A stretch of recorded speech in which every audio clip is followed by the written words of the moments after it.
Hello students, tally prime series का lecture number 34 है और आज से हम स्टार्ट कर रहे हैं कैश स्टडी 2 जो कि बेस्ड होगी ट्रेडिंग ऑर्गेनाइजेशन विद जीएसटी के साथ में। ठीक है, ट्रेडिंग ऑर्गेनाइजेशन क्या होती है तो ये आपको हम बता चुके हैं।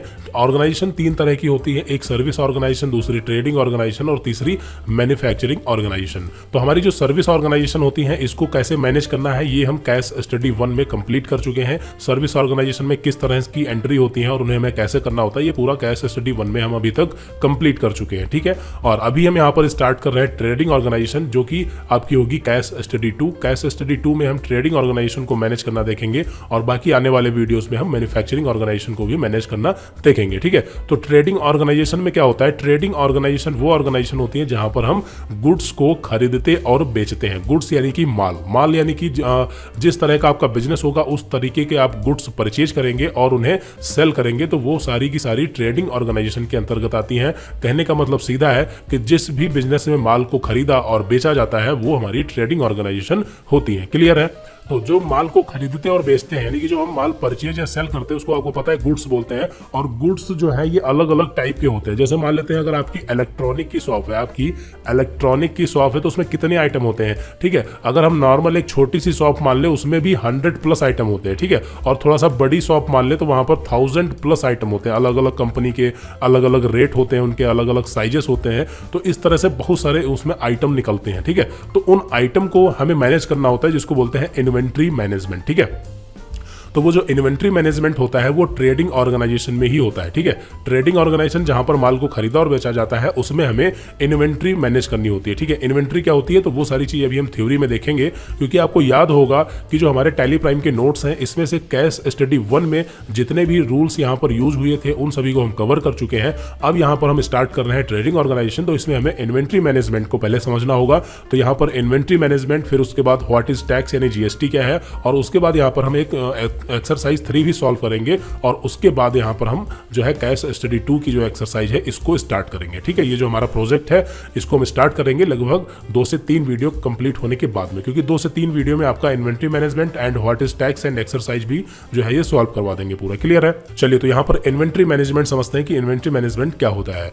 इन्वेंट्री का अर्थ होता है लिस्ट ऑफ आइटम, यानी कि जो हमारे आइटम होते हैं। आइटम क्या होते हैं, जैसे अगर स्टेशनरी की शॉप मान ले तो स्टेशनरी की शॉप में पेन होते हैं और कॉपी हो गया, रजिस्टर हो गए, रफ हो गई, इरेजर हो गया। ठीक है, और भी बहुत सारे इस तरह के आइटम होते हैं। अगर पेन की ही बात करें तो पेन अलग अलग कंपनी के अलग अलग रेट के होते हैं। तो अगर हम सिर्फ एक आइटम यानी पेन हमारा एक आइटम है, लेकिन अगर पेन में ही अगर हम कैटेगरी देखें तो पता नहीं कितनी कैटेगरी निकलेंगी। 3 रुपए वाले पेन, 5 रुपए वाले, 10 रुपए वाले, और इस तरह से डॉट पेन, जेल पेन, अलग अलग टाइप के। ठीक है, मार्कर ले ले, इरेजर ले ले, अलग अलग कंपनी की, अलग अलग साइज की, अलग अलग रेट की। ठीक है, तो अगर यहाँ पर चीजें अलग अलग हैं तो वो सारे स्टॉक आइटम अलग अलग ही माने जाएंगे। सपोज कीजिए, मान लेते हैं अगर एक शॉप पर गए और आपने सिर्फ और सिर्फ पेन ही खरीदे। ठीक है, आपने 10 पैकेट पेन खरीदे। ठीक है, 10 पैकेट, यहाँ पर पीसीएस पैकेट के लिए 10 पैकेट पेन खरीदे और ये 10 पैकेट पेन मान लेते हैं आपने 2 रुपए वाले खरीदे। ठीक है, तो एक आइटम आपका ये हो गया। फिर आपने क्या किया कि 5 पैकेट पेन और खरीदे, लेकिन ये पेन आपने 3 रुपए वाले खरीदे, तो ये स्टॉक आइटम आपका दूसरा हो गया। मतलब ये भी पेन ही है, ये भी पेन ही है,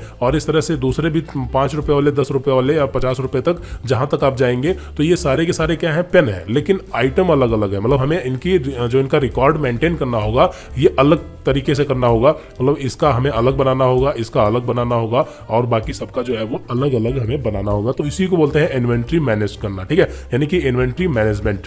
तो इन्वेंट्री का अर्थ होता है लिस्ट ऑफ आइटम, यानी जो हमारे आइटम है उनके लिस्ट, वही होता है इन्वेंट्री। तो जैसा कि हमें पता है कि ट्रेडिंग ऑर्गेनाइजेशन में गुड्स को परचेज एंड सेल करते हैं, यानी ट्रेडिंग ऑर्गेनाइजेशन में माल को खरीदा और बेचा जाता है। एक बिजनेस को गुड्स यानी आइटम हजारों प्रकार के होते हैं, यानी कि एक बिजनेस में गुड्स जो होते हैं वो हजारों प्रकार के होते हैं, इससे भी ज्यादा हो सकते हैं, जिसमें आइटम डिफरेंट कंपनी के होते हैं, डिफरेंट साइजेस के होते हैं, और उनका वेट और उनका रेट जो है वो अलग होता है। ठीक है, जिसे मैनेज करने के लिए हमें टैली में stock item, stock group and stock category और unit of measure and godown, ये सारी चीजें हमें बनानी होती है और हमें समझना भी है कि ये क्या होता है। और हम देखेंगे भी कि stock item, stock group, stock category ये सब क्या है और इनमें क्या डिफरेंस है और इनकी जरूरत हमें क्यों पड़ती है और कैसे करेंगे, सारी चीजें देखेंगे। ठीक है, आगे बढ़ते हैं, जिसमें हम इन्वेंट्री को अच्छे से मैनेज कर सकते हैं। यानी कि अगर हमें स्टॉक आइटम, स्टॉक ग्रुप और स्टॉक कैटेगरी इन सब का यूज करेंगे तो इन्वेंट्री को हम अच्छे से मैनेज कर सकते हैं, ठीक है, ताकि कोई कंफ्यूजन ना हो, कभी कुछ सर्च करना हो, ढूंढना हो किसी आइटम को कि वो हमारे स्टॉक में है या नहीं है, तो उसमें दिक्कत ना हो, ठीक है। अगर हमें चेक करना हो, मान लेते हैं कोई शॉप है, ठीक है, कोई बड़ी सी दुकान है और उस दुकान में या उस कंपनी में हमें चेक करना है कि ये आइटम अवेलेबल है या नहीं है, तो क्या वहां पर वो कोई फिजिकली चेक करता है? जैसे मान लेते हैं कोई शॉपिंग मॉल है, ठीक है, शॉपिंग मॉल आप गए होंगे, आपको पता होगा, तो शॉपिंग मॉल में क्या होता है कि उसमें हमको हजारों टाइप्स के आइटम मिल जाएंगे, हजारों नहीं बल्कि हम इससे भी ज्यादा मिल जाएंगे, मतलब डिफरेंट साइज के डिफरेंट आइटम मिल जाएंगे। तो उस शॉपिंग मॉल में अगर कोई मतलब आइटम जो है वो खत्म हो जाता है, यानी कि वो बिक जाता है, तो पता कैसे चलेगा उन शॉपिंग मॉल वालों को कि ये आइटम हमारे मॉल में अवेलेबल नहीं है? तो वो उन्हें सॉफ्टवेयर से पता चलता है, यानी कि वो अपने टैली प्राइम या जो भी सॉफ्टवेयर यूज करते हैं उससे पता चलता है कि उनके मतलब फिजिकली स्टॉक अवेलेबल है या नहीं है, वो वहीं से पता कर लेते हैं। वो क्यों पता कर लेते हैं? क्योंकि जब वो माल को खरीदते हैं यानी परचेज करते हैं तब भी रिकॉर्ड रखते हैं कि कौन सा आइटम कितना खरीदा, और जब वो सेल करते हैं तब भी वहां पर रिकॉर्ड रखते हैं कि कौन सा आइटम कितना सेल किया। तो टैली क्या करता है या कोई भी सॉफ्टवेयर क्या करता है, परचेज आइटम को सेल आइटम से माइनस कर देता है और बता देता है कि ये आइटम अवेलेबल है या फिर नहीं है। लेकिन अगर उसको हमने स्टॉक आइटम, स्टॉक ग्रुप और इन सब चीजों को मतलब इन पैरामीटर्स का इस्तेमाल किया होगा तब, ठीक है, ऐसे नहीं, ठीक है। तो आई थिंक समझ आ रही होंगी चीजें, और बाकी प्रैक्टिकल तो हम देखेंगे ही, पैसेंस बनाए रखें।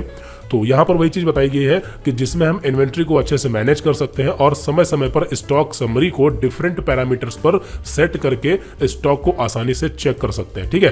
तो ये चीज होती है, जैसे अभी हमने एग्जांपल लिया था अभी स्टेशनरी वाला, ठीक है। तो स्टेशनरी वाले में मान लेते हैं पेन हमने खरीदे और पेन के अलग अलग कई सारे मतलब आइटम है, ठीक है। मान लेते हैं 5 डिफरेंट टाइप के पेन खरीदे, तो ये पेन हो गया आपका, ठीक है। पेन ये क्या हो गया, एक तरीके की मतलब कैटेगरी हो गई। और ये जो आइटम हमने खरीदे ये 5 ही पेन ही हैं अलग अलग टाइप के, लेकिन हमारे एग्जैक्टली यही स्टॉक आइटम होंगे। जैसे यहां पर आप एक टेबल में देख सकते हैं, ये एक कंप्यूटर की शॉप है और मान लेते हैं कि ये ऐसी कंप्यूटर की शॉप है जो सिर्फ मदरबोर्ड और एसएसडी एंड जीपीयू, ठीक है, 3 ही चीजें परचेज और सेल करती है। थोड़ी देर के लिए मान लेते हैं सिर्फ 3 तरह के आइटम, मतलब मुख्य रूप से 3 ही तरह के आइटम ये परचेज और सेल करती है, क्लियर है।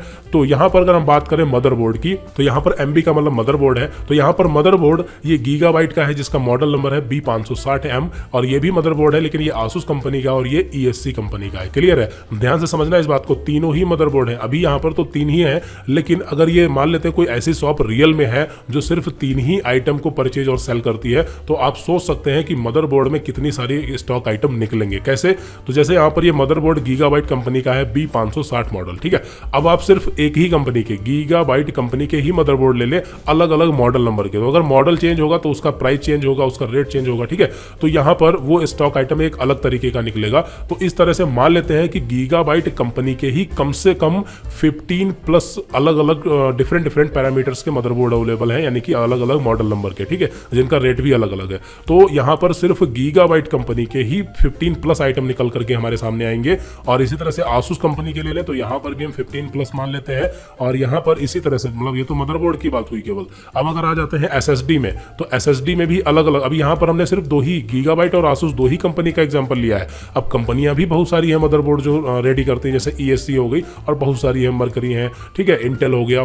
तो ये अलग अलग कंपनी के जो मदरबोर्ड हैं उनका अलग अलग मॉडल नंबर है। तो इस तरह से हमारे पास बहुत सारे स्टॉक आइटम निकलते हैं, तो उनको मैनेज कैसे करेंगे, ठीक है। तो ये चीज होती है, इसीलिए हमें स्टॉक आइटम, स्टॉक ग्रुप और स्टॉक कैटेगरी की जरूरत पड़ती है। तो स्टॉक आइटम क्या होते हैं, तो ये आपको पता हो जाना चाहिए कि जैसे अगर मदरबोर्ड गीगाबाइट के 15 प्लस आइटम है, तो ये जो 15 प्लस आइटम है ये आपके क्या है, ये आपके माने जाएंगे स्टॉक आइटम। एग्जैक्टली ये आपके स्टॉक आइटम होंगे जो एट द एंड होंगे, क्लियर है। स्टॉक ग्रुप क्या होते हैं, तो स्टॉक ग्रुप जो है वो यहां पर आप बना सकते हैं मदरबोर्ड को। क्यों बना सकते हैं, क्योंकि ध्यान से समझना कि मदरबोर्ड तो आपके आसूस कंपनी के भी होते हैं, ESC कंपनी के भी होते हैं, और भी बहुत सारी कंपनियां हैं, ठीक है। तो यहां पर आप क्या कर सकते हैं कि स्टॉक ग्रुप बना दें मदरबोर्ड को, ठीक है। तो ये तीनों के तीनों ये क्या है, आपके मदरबोर्ड है, ठीक है, तीनों क्या है, मदरबोर्ड है। और इसका ग्रुप क्या होगा, मदरबोर्ड। ग्रुप क्या होगा, मतलब सीधी सी बात है ये किससे रिलेटेड है, मतलब तीनों चीजें क्या है, तीनों मदरबोर्ड है, ठीक है। तो मदरबोर्ड ये ग्रुप हो गया इसका। और कैटेगरी की बात करें तो कैटेगरी आप कंपनी वाइज बना सकते हैं कि हाँ ये गीगाबाइट, आसूस, जितनी भी कंपनियां हैं आप कंपनी बना दे। तो गीगाबाइट कंपनी यहां पर मतलब अपने लगा दी, तो यानी कि ये मदरबोर्ड है और गीगाबाइट का है, ये मदरबोर्ड है लेकिन आसूस का है, ये मदरबोर्ड है लेकिन अदर नाम का भी हम कैटेगरी बना सकते हैं, ठीक है। यहां पर देखिए ये हमारे पास फ्रीडम होती है कि स्टॉक आइटम जो है इसका नाम क्या रखना है, स्टॉक ग्रुप का नाम नाम क्या रखना है और स्टॉक कैटेगरी का नाम क्या रखना है, ये सारी चीजें हमारे ऊपर डिपेंड होती है, हम जो मर्जी वो रखें, ठीक है। तो जैसे यहाँ पर अगर मदरबोर्ड की बात करें तो आप चाहें तो मदरबोर्ड पूरा स्टॉक ग्रुप बना सकते हैं, या फिर शॉर्ट में आप MB इस तरह से भी बना सकते हैं, ये आपके ऊपर डिपेंड करता है और ये हम पूरा प्रैक्टिकली देखेंगे भी। बस आपको यहाँ पर हम समझा रहे हैं कि stock item, stock group, stock category क्या होता है, क्लियर है। फिर यहाँ पर अगर हम SSD में आ जाए तो SSD है, ठीक है, ये भी हमने स्टॉक ग्रुप बना दिया, लेकिन ये सैमसंग की है। ये SSD है लेकिन ये गीगाबाइट की है, ठीक है। तो देखिए यहाँ पर गीगाबाइट मदरबोर्ड, मतलब गीगाबाइट के मदरबोर्ड भी है और गीगाबाइट की SSD भी है और गीगाबाइट के GPU भी है। तो ये कंपनी यहाँ पर हमने बना दी, कंपनी जो है उसको स्टॉक कैटेगरी में रखा और यहाँ पर तीनों में गीगाबाइट सेट कर दिया। तो इससे हमें पता चलता है अगर हमें कभी भी चेक करना हो कि हमारे पूरे मॉल में या मान लेते हैं शॉप में, ठीक है, हमारे शॉप में गीगाबाइट कंपनी के कौन कौन से आइटम अवेलेबल है, तो सीधे हम पहुंचेंगे स्टॉक कैटेगरी में, वहां पर फिल्टर सेट करेंगे, मतलब फिल्टर का मतलब वहां पर हम सीधे गीगाबाइट स्टॉक कैटेगरी को सेलेक्ट करेंगे और वो तुरंत बताएगा कि गीगाबाइट कंपनी के इतने मदरबोर्ड और इतने SSD या फिर इतने GPU अवेलेबल है। अगर हम स्टॉक कैटेगरी वाइज देखना चाहें यानी कंपनी वाइज देखना चाहें तो इस तरह से हम डायरेक्ट स्टॉक कैटेगरी को पकड़ेंगे, क्लियर है। और इसी तरह से अगर आसूस के देखना है आसूस के देख सकते हैं। अब यहां पर अगर आपको मदरबोर्ड देखने हैं तो आप सीधे पकड़ेंगे स्टॉक ग्रुप को कि हमारे पास मदरबोर्ड कौन कौन से अवेलेबल है, ठीक है। तो सीधे मदरबोर्ड को पकड़ेंगे तो मदरबोर्ड किसी भी कंपनी का हो आपको वहां पर मिल जाएगा, मतलब मदरबोर्ड हमें सारे मिल जाएंगे एक जगह पर, क्योंकि यहाँ पर सारी चीजें फिल्टर हो जाएंगी। तो आपको आई थिंक सारी चीजें समझ आ रही होंगी कि stock item, stock group, stock category हम क्यों बनाते हैं। और यूनिट ऑफ मेजर तो सीधी सी बात है कि उस आइटम को किस यूनिट में मेजर किया जा रहा है, ठीक है। यूनिट यानी इकाई, मेजर यानी उसको मापना, यानी कि कोई भी चीज है उसको किस चीज में मेजर कर रहे हो, किस चीज में माप रहे हो, वही होता है यूनिट ऑफ मेजर, ठीक है। तो यहाँ पर अगर मदरबोर्ड की बात करें या फिर SSD की बात करें या फिर ग्राफिक कार्ड की बात करें तो यहाँ पर जो भी स्टॉक आइटम है ये किलो के भाव से तो मिलते नहीं कि हाँ ये 5 किलो दे दो, 10 किलो दे दो, ठीक है, नहीं ना लीटर में मिलते हैं। इनका होता है यूनिट ऑफ मेजर नॉस यानी कि नंबर ऑफ सिस्टम, जिसे हम काउंट करते हैं कि हाँ 5 मदरबोर्ड दे दो, 10 मदरबोर्ड दे दो, ठीक है। तो ये क्या होता है, नंबर ऑफ सिस्टम, यानी कि इसकी जो यूनिट होती है वो नॉस होती है, जिसको हम शॉर्ट में मतलब नॉस बोलते हैं और इसका पूरा नाम है नंबर ऑफ सिस्टम, क्लियर है। इसी तरह से अगर कोई ऐसी शॉप है जहां पर जो गुड्स यानी जो आइटम है वो किलो के भाव में है तो वहां पर उसकी यूनिट हो जाती है kg, और इसी तरह से अगर लीटर में हो तो उसका LTR हो जाएगा, ठीक है, और अगर पैकेट में हो तो वो PCS हो जाएगा। तो इन सब यूनिट्स ऑफ मेजर के बारे में हम देखेंगे और इन्हें कैसे बनाया जाता है ये भी हम देखेंगे, ठीक है। क्योंकि अब टैली प्राइम सॉफ्टवेयर को क्या पता कि आपका जो ये मदरबोर्ड है या जो भी यहाँ पर स्टॉक आइटम है वो किलो के भाव से मिलता है या फिर लीटर में मिलता है या फिर नंबर ऑफ सिस्टम उसका यूनिट है, ये उसको नहीं पता, ये हमें बनाना होता है और उसे बताना भी होता है, ठीक है।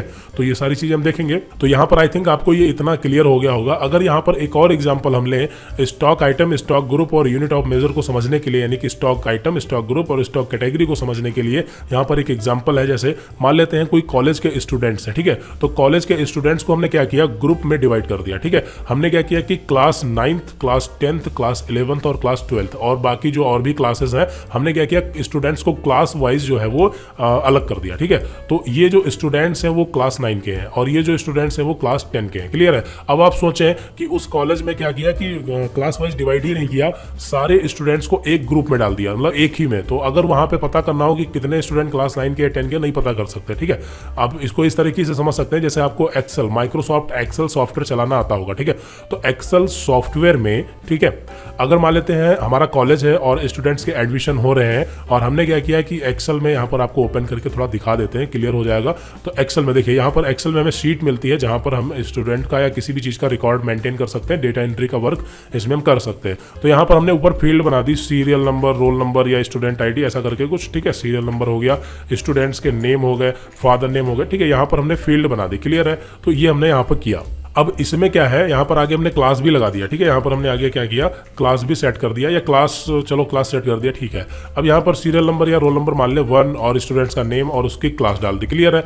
अब इसी तरह से यहाँ पर हमारे पास मान लेते हैं 2000 स्टूडेंट, कितने हैं, 2000 प्लस स्टूडेंट हैं और सभी के रिकॉर्ड हमने यहीं पर 1 2 3 करके ऐसे ऐसे करके नोट कर लिया सारा, मतलब जितने भी स्टूडेंट्स हैं सभी के रिकॉर्ड हमने 2000 रिकॉर्ड मेंटेन कर लिए, क्लियर है। अब सारे के सारे स्टूडेंट हमने एक ही सीट पर यहाँ पर हमने मेंटेन किया, यहाँ पर शीट 1 में। तो अब इसमें होगा ये कि अगर आपको कभी पर्टिकुलर क्लास 9 के या क्लास 10th के स्टूडेंट्स को देखना हो तो नहीं देख सकते, क्योंकि सारे के सारे एक ही में आपने क्या किया है, मिक्स कर दिए हैं। हालांकि एक्सेल में हमारे पास एक ऑप्शन मिल जाता है सॉर्ट एंड फिल्टर का, तो उससे तो एक्सेल में तो हम सॉर्ट एंड फिल्टर कर सकते हैं, वो अलग बात है। मान लेते हैं कि एक्सेल में ऑप्शन ऐसा नहीं होता सॉर्ट एंड फिल्टर का, या यही वर्क अगर हम रजिस्टर पे कॉपी पे कर रहे होते तो वहां थोड़ी सॉर्ट एंड फिल्टर कर सकते थे। मान लेते हैं एक रजिस्टर है और उस रजिस्टर में आपने 2000 प्लस स्टूडेंट जो कि अलग अलग क्लास के हैं, मेल और फीमेल अलग अलग जेंडर के हैं, सभी को एक में उठा के मिक्स करके सारे रिकॉर्ड मेंटेन कर दिए। अब अगर आपसे पूछा जाए कि क्लास 9th के कितने स्टूडेंट हैं, क्लास 10th के कितने स्टूडेंट हैं, तो आप नहीं बता सकते, फिर उसके लिए आपको मैन्युअली काउंट करना पड़ेगा। ठीक है, तो ये चीज होती है। तो यहां पर हम क्या कर सकते हैं कि क्लास को जो है हम यहां पर स्टॉक ग्रुप मान लें। ठीक है, इसको क्या मान लें, स्टॉक ग्रुप, और जो मेल और फीमेल है इसको हम क्या मान लें, स्टॉक कैटेगरी, स्टॉक कैटेगरी। तो यहां पर अब होगा क्या कि जब भी हम स्टूडेंट्स का जो नेम यानी कि उसका रिकॉर्ड मेंटेन करेंगे तो उसको स्टॉक कैटेगरी, अगर वो मेल से तो मेल में रखेंगे, फीमेल है तो फीमेल में रखेंगे, और अगर उसका जो क्लास है वो 9th है तो 9th या 10th है तो 10th में रखेंगे। तो इससे यहाँ पर क्या हुआ कि अब अगर आपसे कोई ये पूछता है कि जरा ये बताओ कि हमारे पूरे कॉलेज में मेल स्टूडेंट कितने हैं, मतलब मेल यानी कि कितने बॉयज हैं, ठीक है, तो यहाँ पर टोटल पूछा गया है, यानी ये नहीं पूछा गया कि क्लास 9th में कितने मेल स्टूडेंट हैं या क्लास 10th में कितने, टोटल बॉयज पूछे गए किसी भी क्लास के हो। तो यहाँ पर आप सीधे स्टॉक कैटेगरी को पकड़ेंगे। ठीक है, ध्यान रखना, मेल स्टॉक कैटेगरी को पकड़ेंगे और जितने भी मेल स्टूडेंट होंगे वो सारे आपको पता चल जाएंगे। ठीक है, क्योंकि जब आप मेल स्टॉक कैटेगरी को देखेंगे तो जितने भी मेल स्टूडेंट होंगे सभी आ जाएंगे, और इसी तरह से फीमेल को देखेंगे तो यहाँ पर भी ये इसके भी रिकॉर्ड आ जाएंगे। ठीक है, और अगर आप स्टॉक ग्रुप को पकड़ते हैं तो आपको क्लास 9th के, क्लास 10th के सब अलग अलग हैं, और पर्टिकुलर अगर आपको क्लास 9th के मेल स्टूडेंट देखने तो वो भी आप देख सकते हैं। तो कहने का मतलब यहाँ पर सीधा है कि अगर हम यहाँ पर स्टॉक आइटम को सही से मैनेज करते हैं, यानी कि इन्वेंट्री को सही से मैनेज करते हैं, तो वहां पर हम इसको अलग अलग पैरामीटर्स पर आसानी से चेक कर सकते हैं। ठीक है, तो ये सारी चीजें वैसे प्रैक्टिकल तो हम जानने वाले हैं, लेकिन यहाँ पर आपको एक बेसिक आइडिया लग गया होगा कि स्टॉक आइटम, स्टॉक ग्रुप और यूनिट ऑफ मेजर क्या होते हैं। और एक चीज कि यहाँ पर स्टॉक आइटम का नाम क्या रखना है, स्टॉक ग्रुप का नाम क्या रखना है, स्टॉक कैटेगरी किस नाम से बनानी है, ये आपके ऊपर पूरा डिपेंड होता है, आपके पास फ्रीडम होती है। ठीक है, लेकिन ये तीनों चीजें हमें क्रिएट करनी होती है सॉफ्टवेयर में, वो हम बात करेंगे कि क्वेश्चन किस तरह से होते हैं और यहाँ पर ये सारी चीजें हम क्वेश्चन से कैसे निकालेंगे। तो आई थिंक यहाँ पर आपको इन्वेंट्री मैनेजमेंट जो है वो यहाँ पर समझ आ गया होगा, और बाकी हम अगली वीडियो में व्हाट इज टैक्स यानी टैक्स क्या है, ये सारी चीजें हम अगली वीडियो में कवर करेंगे।